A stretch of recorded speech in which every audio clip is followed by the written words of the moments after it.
Bismillahirrahmanirrahim. Assalamualaikum warahmatullahi wabarakatuh. Kali ini kita masuk ke materi yang kelima ya, persiapan pengambilan sampel lingkungan. Pokok bahasan di materi ini, yang pertama persyaratan peralatan sampling, yang kedua persiapan peralatan pengukuran di lapangan, yang ketiga persiapan peralatan pendukung, yang keempat persiapan wadah sampel, yang kelima pencucian alat dan wadah sampel, yang keenam pengawetan sampel, yang ketujuh persiapan pengendalian mutu lapangan, yang kedelapan persiapan rekaman lapangan. Langsung masuk ke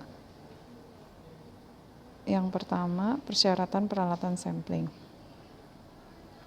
Yang pertama, terbuat dari bahan yang tidak mempengaruhi sifat sampel.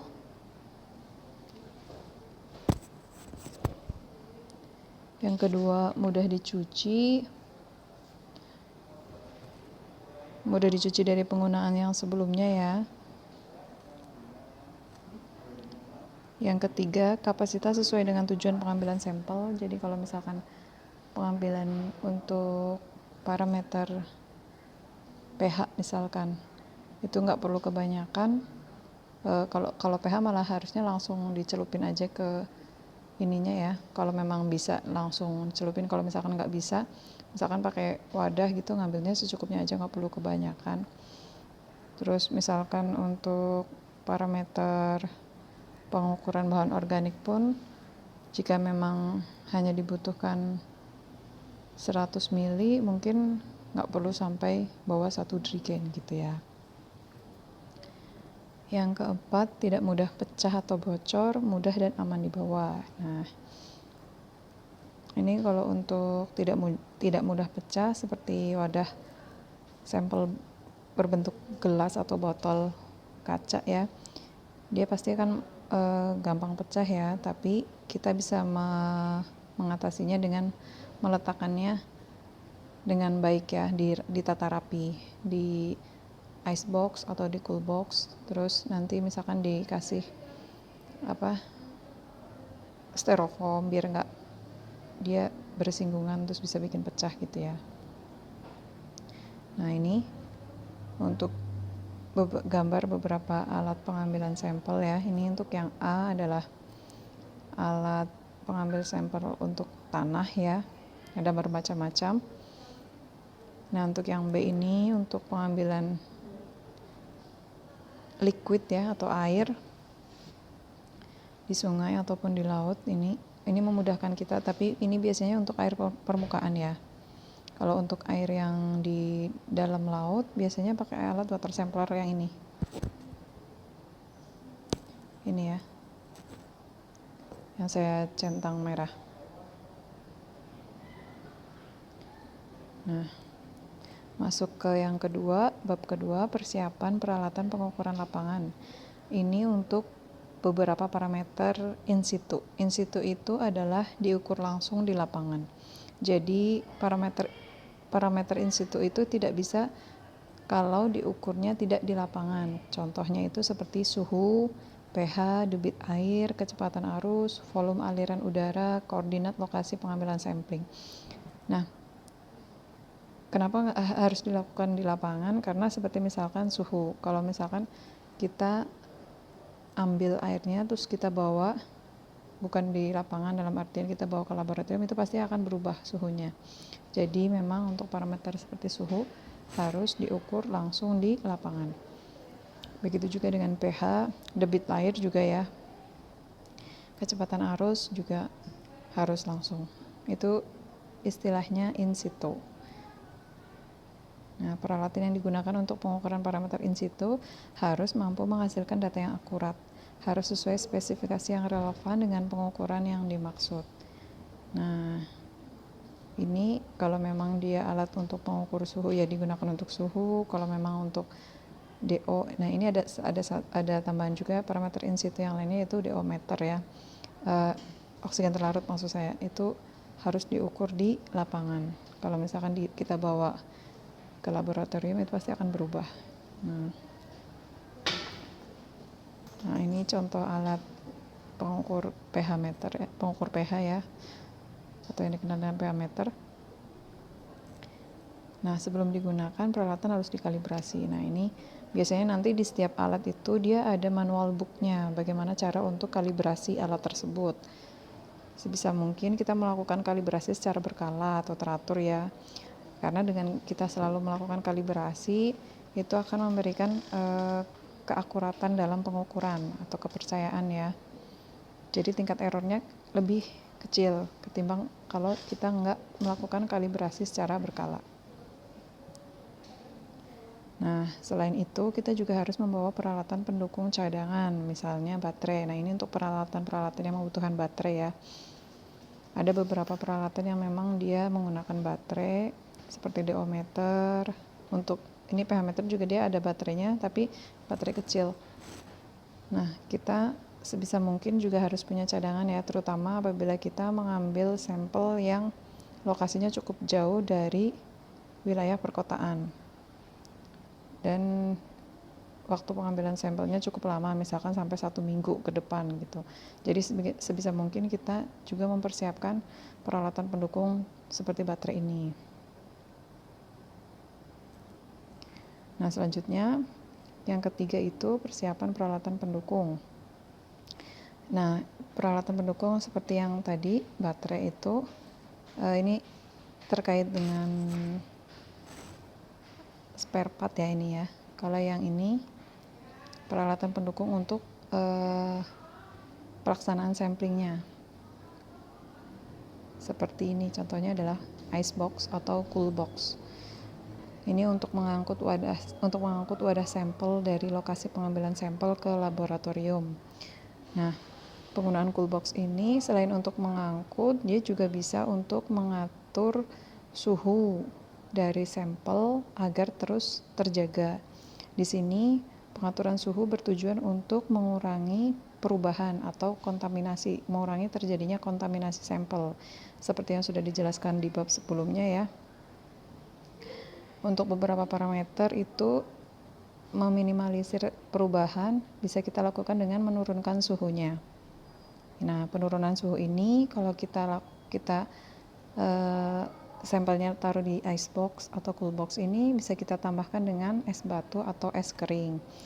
Nah, kelebihan menggunakan es batu atau es kering masing-masing ada plus minusnya ya. Kalau untuk es batu lebih mudah diperoleh, bisa dibilang di mana saja itu hampir di tempat mana saja masih ada orang yang menjual es batu biasa itu ya. Cuman kelemahannya adalah dia mudah cair, dan kalau udah cair ya udah nggak bisa dipakai ulang. Nah, beda dengan es kering itu, dia kalau sudah mencair masih bisa kita masukin ke freezer lagi, nanti dia bisa membeku lagi dan bisa kita gunakan kembali. Itu lebih irit ya sebenarnya secara penggunaan.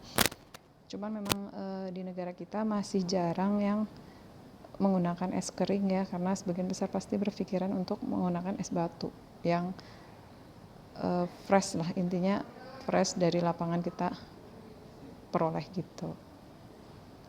Cuman kalau dari segi ketahanan sebenarnya es kering itu bisa lebih tahan dibandingkan es batu gitu ya, nggak cepat mencair istilahnya. Es kering itu seperti ini, pernah lihat yang untuk ibu menyusui itu kan dia ada semacam ice gel gitu ya, kalau istilahnya mereka menyebutnya ice gel. Kalau es kering itu yang biasanya dia ada wadahnya sendiri, jadi dia nggak gampang tumpah, dan kalau sudah mencair cairannya akan tetap di dalam situ. Itu untuk pembuatan es kering sendiri nanti bisa kalian cari tahu cara pembuatannya, itu ada cairan khususnya ya, jadi bukan air biasa. Nah, petugas pengambil sampel harus dapat menghitung jumlah total volume yang diambil, termasuk untuk keperluan pengendalian mutu di lapangan, yaitu untuk duplikat dan untuk belangko, sehingga dapat menentukan volume kotak pendingin yang dibutuhkan. Nah, ini maksudnya adalah si petugas pengambil sampel itu harus bisa menghitung kita mengambil sampel di beberapa titik untuk parameter apa saja dan butuh berapa volumenya. Nah, dari situ kita akan ketahuan, berarti kita setelah pengambilan sampel selesai, kita akan mendapatkan sampel sebanyak sekian volume. Nah, dengan sebanyak sekian volume itu apakah masuk ke dalam cool box yang kita bawa ataukah kurang kayak gitu. Kalau misalkan cool box-nya kurang, kita harus bawa cool box 2 misalkan, seperti itu ya yang dimaksud dengan menghitung jumlah total volume ini ya, untuk menentukan volume kotak pendingin yang dibutuhkan. Jadi nantinya waktu pas pengambilan sampel nggak ada istilah cool box-nya kurang atau wadah sampelnya nggak bisa masuk semua kayak gitu ya.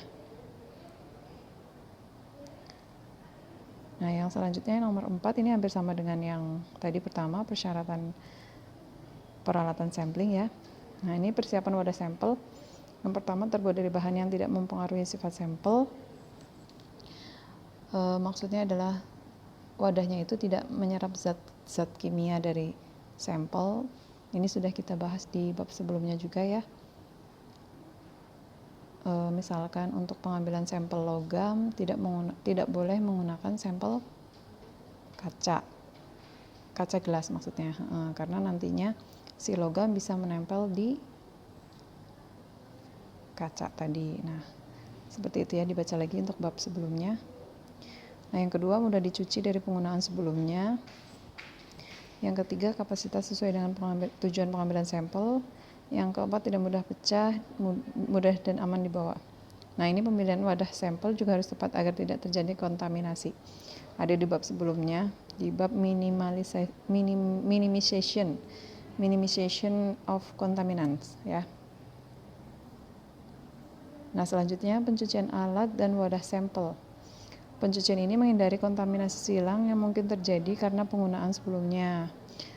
Misalkan wadah tersebut baru saja digunakan untuk pengambilan sampel minyak. Sebisa mungkin kita harus mencucinya sampai bersih agar nantinya saat kita menggunakannya lagi untuk pengambilan sampel parameter lain itu tidak akan terjadi kontaminasi silang, seperti itu ya. Nah, berikut cara pencucian sederhana.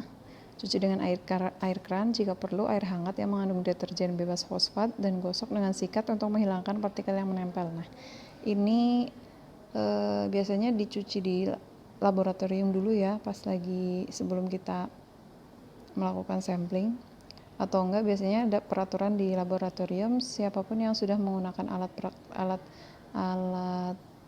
tertentu setelah digunakan harus dicuci bersih dan diletakkan kembali ke tempat semula. Nah, itu jadi saat kita mau pakai udah nggak perlu cuci lagi, nggak apa-apa, tapi mungkin kita cucinya saat di lapangan dengan menggunakan air sampel di kocak-kocak gitu ya.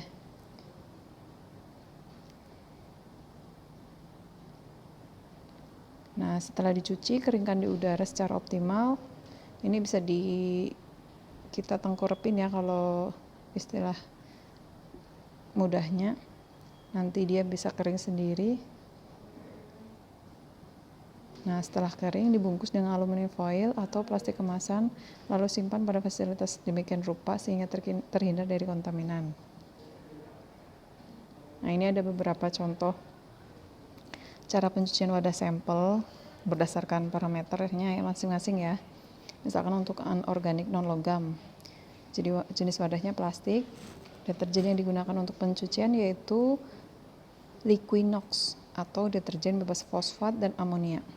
Cara pencuciannya yaitu cuci wadah dan tutupnya dengan air keran hangat menggunakan deterjen. Bilas dengan air keran sampai habis sisa busanya.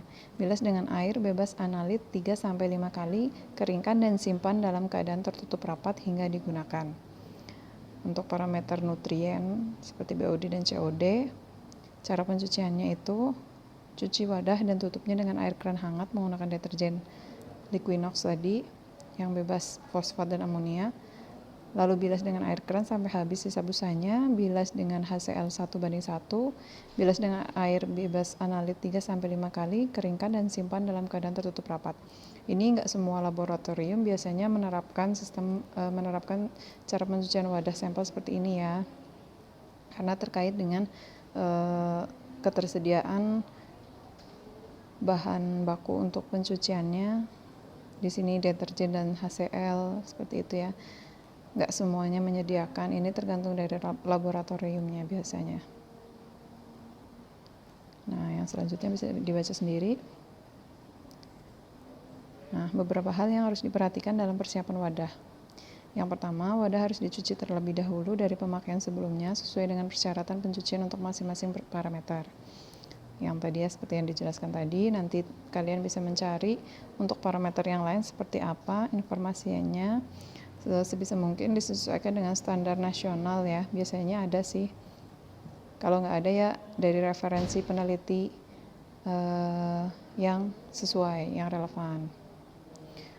Nah, yang kedua, wadah yang dicuci dengan bahan kimia tertentu tidak boleh digunakan untuk pengujian parameter yang sama dengan bahan kimia tersebut.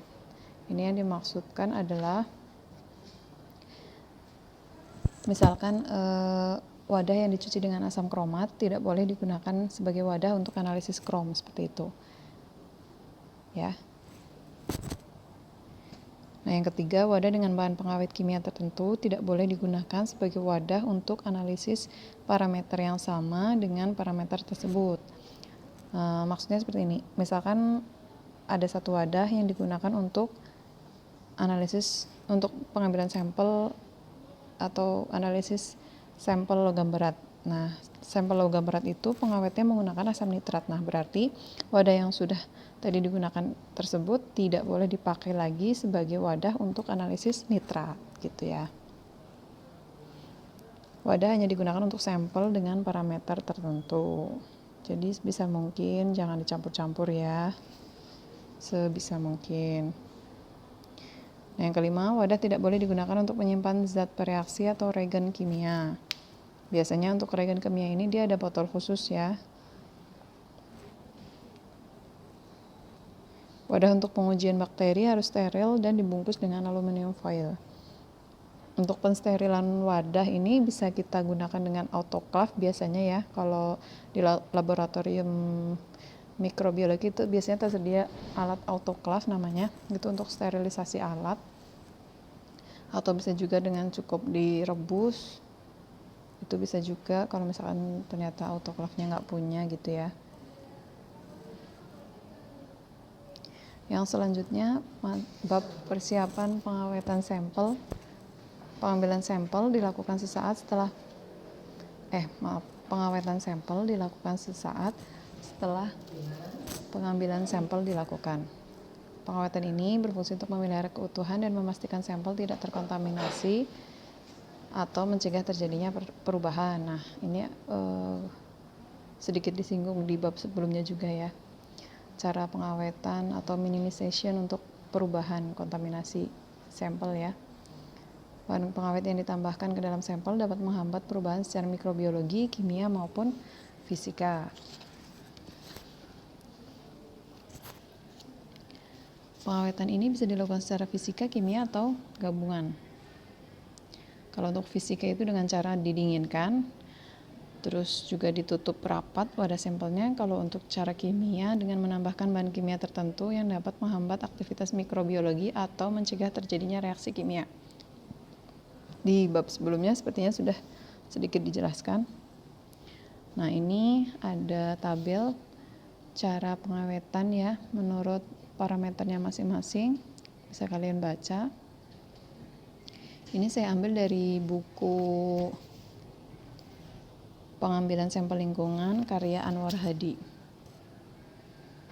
Nah, ini masih sama.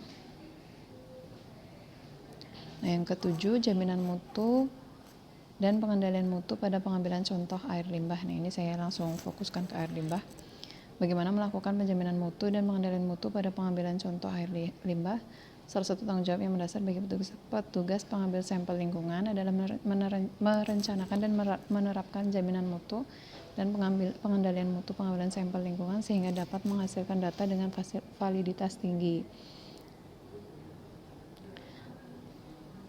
Seluruh kegiatan yang sistematis dan terencana yang diterapkan dalam pengambilan sampel lingkungan sehingga memberikan suatu keyakinan yang memadai bahwa data yang dihasilkan memenuhi suatu persyaratan mutu. Jadi tujuan dari pengendalian mutu ini agar kita mempunyai keyakinan bahwa sampel yang kita ambil itu sudah sesuai dengan prosedur dan sudah sesuai dengan syarat-syarat yang harus dicukupi.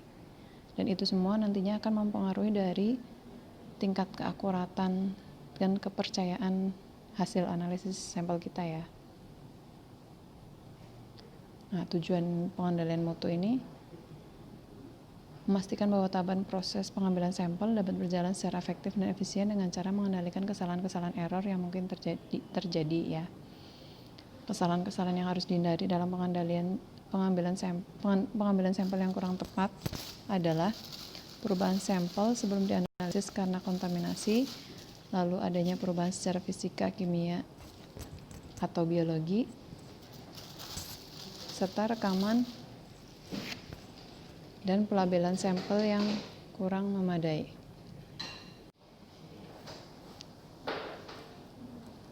Selanjutnya, nah ini contoh pengendalian mutu ya. Ini ada SNI-nya ya, ada Standar Nasional Indonesia. Nanti kalian bisa lihat beberapa metode pengambilan sampel untuk parameter lain atau jenis sampel yang lain ya. SNI-nya ada, bisa kalian baca. Nanti di situ ada prosedur ada penjelasan dari awal persiapan, perencanaan, sampai nanti pada saat pengambilan sampel harus seperti apa caranya ya.